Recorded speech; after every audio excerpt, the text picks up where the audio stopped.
आता मग अशी कुंडली मांडली ना, जे तुम्हाला मांडायला शिकवली मी, ते जन्मांग कुंडली मांडली. ती कुंडली जन्मांग म्हणजे जन्मपत्रिका, आणि राशी कुंडली म्हणजे इथं चंद्र आला होता बघा, पहिल्या वेळेला मांडली तेव्हा चंद्र इथं आला होता. आणि इथं कोणता अंक होता? 2 अंक होता. वृषभ राशी आली होती. मग चंद्राला इथं घ्यायचा आणि वृषभ राशीला इथं घ्यायची. वृषभ आणि चंद्र, आणि जसाच्या तसं मांडायचं ते बाकीचे ग्रह आहेत ते, याला म्हणायचं चंद्रकुंडली. वेगवेगळे मांडावं लागतं, कारण आपल्या स्वराशीपासून कोणता ग्रह कुठे आहे हे कळण्यासाठी. आलं का लक्षात? चंद्रकुंडली गोचरसाठी उपयोगात येते का? हा, चंद्रकुंडली कशासाठी मांडायची, तर आपल्या स्वतःच्या राशीपासून कोणता ग्रह कुठे आहे हे कळतं. आणि आता सध्या आपल्या राशीला चंद्राला कोणता ग्रह कुठे आलेला आहे, गोचर त्याला म्हणतात, फिरून फिरून. आणि त्याचं फळ आता आपल्याला काय मिळणार आहे, म्हणजे 4, 8, 12 मध्ये गुरु आलेला आहे, तर गुरुचं बळ नाही. शनी आलेला आहे 12वा, तर आता तो आपल्याला 7.5 आणतोय. हे सगळं समजण्यासाठी चंद्र राशीचा उपयोग होतो. आता बघा, आता प्रिडिक्शन सांगा. आता सगळे ग्रह दिसत आहेत का तुम्हाला व्यवस्थित? हा, आता ह्या कुंडलीचं प्रिडिक्शन कसं असेल? सगळ्यात आधी राशी. सर मीन राशी. राशी मीन आहे, खूप चांगला आहे. गुरुची राशी आहे. राशी दूषित झाली का? त्यात केतू आहे सर. राशी दूषित झाली का? नाही झाली, नाही झाली. बरोबर, स्वतःची राशी दूषित नाही झाली. हा, केतूचं बळ मिळते चंद्राला. बरोबर. आणि गुरुच्या राशीमध्ये केतू कधीही फळ चांगलं देतो. पुन्हा गुरु कुठे आहे? लग्नी आहे. हा, राशी चंद्राबरोबर, आपल्या चंद्राबरोबर राहू असेल, केतू असेल, शनिचंद्र एकत्रित असेल, तर हे आपली राशी दूषित झाली असे समजायचे. आणि 6, 8, 12 मध्ये जर आपली स्वतःची राशी असेल, तर आपली स्वतःची राशी दूषित झाली असं समजायचं. पण सर चंद्र आणि केतू केतू ज्याच्या बरोबर असतो त्याला फळ देतो. केतू ज्याच्या बरोबर असतो त्याला बळ देतो. त्याला स्वतःचं डोकं नाही, फक्त धड आहे. आलं का लक्षात? त्यामुळे हा, ग्रहणयोग झाला तो थोडासा वेगळा भाग आहे, पण गुरुच्या राशीमध्ये असल्यामुळे बळ दिलं. आता ग्रहणयोग हा ऍक्टिवेट कधी झाला असता? फारच त्रास द्यायला. इथं जर 10 अंक असतात तर, किंवा 11 अंक असतात तर, शनीच्या राशीमध्ये किंवा मंगळाच्या राशीमध्ये प्रचंड त्रास दिला असता त्यांनी. पण आता इथे गुरुच्या राशीमध्ये आहे. बर, सगळ्यात आधी कुंडली मांडल्यानंतर तुम्हाला वाईट काय दिसतंय सांगा मला.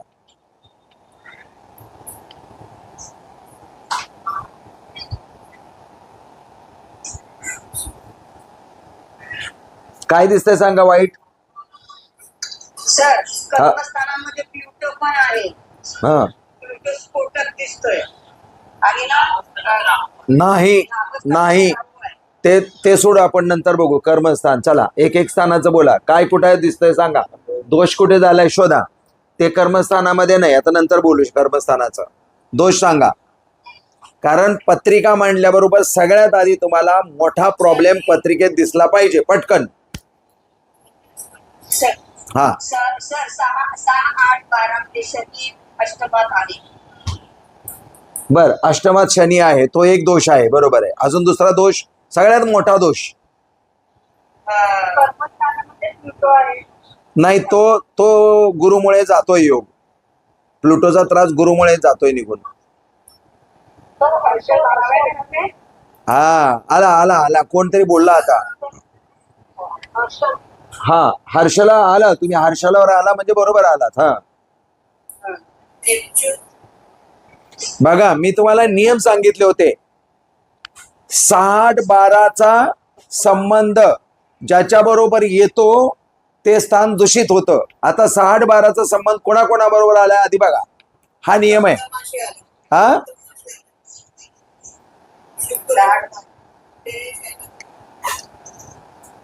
6-8-12चा संबंध कोणाकोणाबरोबर आला? कोणत्या स्थानाबरोबर आला? सप्तम स्थानावर आला. बरोबर. 12चा सप्तम स्थानावर आला आणि 8व्या स्थानाचा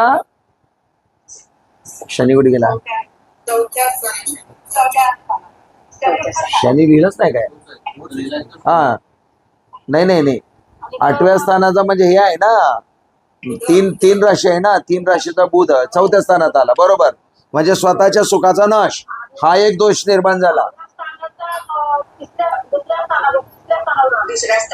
हा आणि शत्रुस्थानाचा मंगळ 3ऱ्या स्थानात म्हणजे पराक्रम नाही होणार. आता सगळ्यात मोठा मी म्हटलं सगळ्यात मोठा दोष काय झालाय बघा मला. 12व्या स्थानचा मालक कुठे आहे? आणि तो कुठे आहे? स्वग्रही आहे. द्वादशेश म्हणजे 12व्या स्थानचा मालक सप्तम स्थानामध्ये स्वतःच्या राशीमध्ये ताकदवर झाला, भक्कम झाला. त्यामुळे त्या शुक्राने विवाहस्थान टोटल डॅमेज केलं. असा मुलगा असो किंवा मुलगी असो असे लोक कमी वयात येतात आणि 15, 16, 14, 15 वर्षापासूनच हे एकमेकाच्या प्रेमात पडतात आणि काहीतरी अडचणीत येतात. 20व्या वर्षापर्यंतच लवकरात लवकर हे प्रेम प्रकरण करतात आणि स्वतः अडचणीत येतात, आई वडिलांना सुद्धा अडचणीत आणतात आणि प्रॉब्लेमॅटिक होतात. आता यांचा विवाह टिकेल का? कशामुळे? हर्षलमुळे. का? आता मी तर म्हटलं होतं की हर्षल जिथे असेल तिथला डिवोर्स घडवता. हर्षल इथं असता तर डिवोर्स घडवला असता. पण विवाहस्थानचा मालक ज्या ठिकाणी आहे त्या ठिकाणी हर्षल आहे. हा नियम लक्षात ठेवा किंवा लिहून घ्या. एक लाईन लिहून घ्या. विवाहस्थानचा मालक ज्या ठिकाणी असेल आणि त्या ठिकाणी हर्षल असेल तर हा डिवोर्स योग होतो. मला वाटतं हे लिहून दिलंय मी तुम्हाला.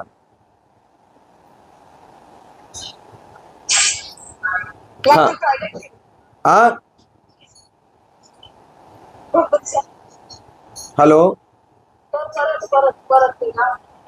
विवाहस्थानचा मालक कोणत्याही भावामध्ये असेल आणि त्या ठिकाणी जर हर्षला बरोबर असेल तर तो डिवोर्स योग होतो. विवाहस्थानचा मालक ज्या ठिकाणी असेल तो हर्षला बरोबर असेल तर डिवोर्स योग होतो. हर्षल हा विवाह टिकू देत नाही.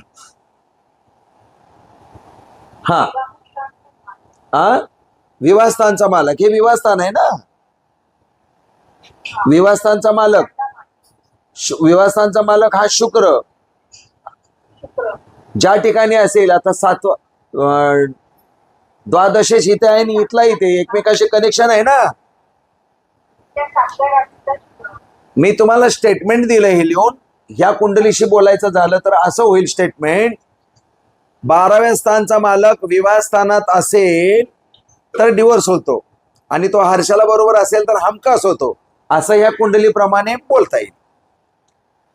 स्वतःच्या सुखाचा नाश. ह्याला सुख मिळतंय का? नाही मिळत आहे. सुख मिळतंय का? अजिबात मिळत नाही. आता दुसरा अजून एक मी तुम्हाला गोष्ट सांगतो. कर्मस्थानात कोणती राशी आहे? सिंह राशीचा मालक कुठे आहे?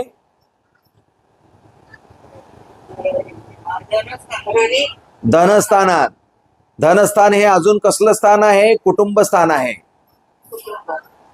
मग कर्माने तो कुटुंब रक्षण करणार. कर्माने कुटुंबाचं रक्षण करणार. इथे स्वतःच्या सुखाचा नाश म्हणजे जोडीदाराकडून कितीही त्रास झाला तरी तो कर्माने कुटुंब सांभाळून ठेवणार. आणि 10वं स्थान हे कर्मस्थान म्हणजे 10वं स्थान.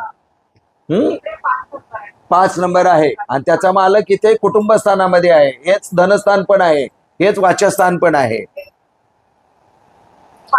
तिकडे 5 नंबर म्हणजे 5 नंबरची राशी का? हा, हे 5 नंबर म्हणजे शिवराशी. 5 नंबर म्हणजे धनु राशी का? अरे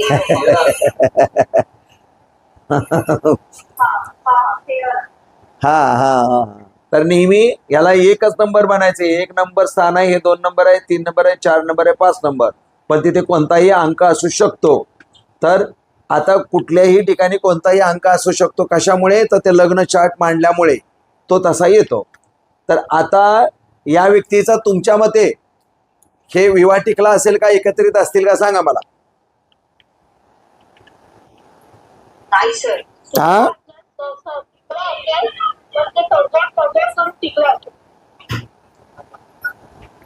ज्याला वाटतं टिकला असेल त्यांनी कशामुळे टिकला असेल सांगावं, आणि ज्याला वाटतं यांचा डिवोर्स झाला असेल त्यांनी कशामुळे झाला असेल ते सांगावं.